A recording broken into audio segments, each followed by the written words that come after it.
Đội anh em này mà thích chơi diều, mấy hôm nữa mình làm mỗi ông một con, bắt ra đây thả. Được luôn, được các bạn. Các con rồi còn gì. Được chưa?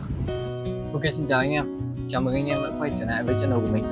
Mình là Trọng Duy đây. Thì hôm qua thì mình đã làm nuôi cá 80 phân, size 80 phân và đã có một bạn trẻ được tặng rồi. Mình đã tặng rồi. Qua bay là gặp khách là mình tặng luôn, subscribe kênh là mình tặng luôn. Hôm nay thì mình lại tiếp tục làm. Mới nhận được yêu cầu của một bạn comment là làm diều đại trà đi anh, thì hôm nay mình sẽ làm đại trà. Hôm nay mình đầu tư cả một cây trúc để làm cái cho đại trà. Thì hôm nay đại trà của mình sẽ có size là 1m28 phân. Mình đo được 1m29, mình chắc mình sẽ làm 1m28. Anh em cùng theo dõi mình từ cách làm đến khi mình test diều nhé. Ok, cảm ơn anh em. Ok, hôm nay anh em ngồi vót của mình nhé. Bắt đầu vót cả nhé.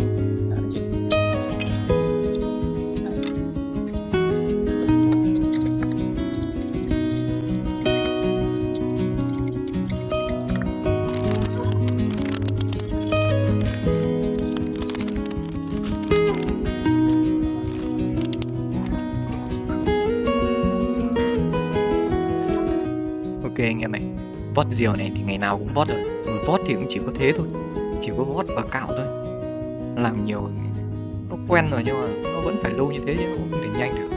Làm cái này mà nhanh thì ẩu một phát là đoán ngay, nên là vẫn phải thế. Hôm nay mình vót có một đôi cánh này thôi, đôi cánh dài 1m30, 1m28 mà mất 50 phút, gần 1 tiếng đồng hồ. Nhưng mà anh em đừng tưởng là làm diều bé này thì vót nhanh. Làm diều bé thì càng phải vót cẩn thận chứ, cái khung của nó bé như thế là mình vót lẹm một phát thì hỏng. Bé như cái đầu, như cái chân hương rồi mà vót lẹm một phát thì thôi vứt đi, làm lại từ đầu, nên là vẫn phải cẩn thận thôi. Ok anh em, bây giờ mình vót xong 3 thanh rồi, 2 cánh và vòng đuôi thì mình cứ lên khung trước, nha anh em nhé. Còn cái vòng đuôi thì mình sẽ vót sau, cũng muộn. Trước thì bây giờ công thức để chia bụng này, bụng và bụng đuôi thì mình đã chia rồi nhé, mình đánh dấu hết vào đây rồi. Thì nếu mà anh em mà muốn tham khảo công thức thì mình sẽ để công thức ở trên cho anh em tham khảo nhé. Bây giờ thì mình đã đánh dấu rồi, mình chỉ việc buộc thôi.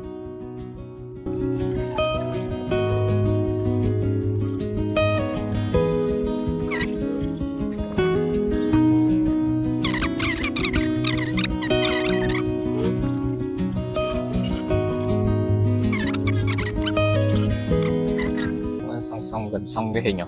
Bây giờ thì anh em mình vót cái đuôi bằng cái chè này, chè tươi này khả năng là còn lấy được, còn uống được. Ok anh em này, xong rồi. Bây giờ là mình đã vừa làm xong 2 cái hòn ré, và 2 cái hòn ré và cân nhau, cân với nhau một tí nhé, phải cân với nhau tương đối anh em nhé. 2 hòn ré này, và bây giờ đến công đoạn mình lên phun cung. Giờ mình làm xong rồi thì bây giờ mình chỉ việc ghép vào nữa là phun cung thôi. Bây giờ anh em cùng với mình ngồi ghép nhé.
Rồi, anh em thẩm qua đây.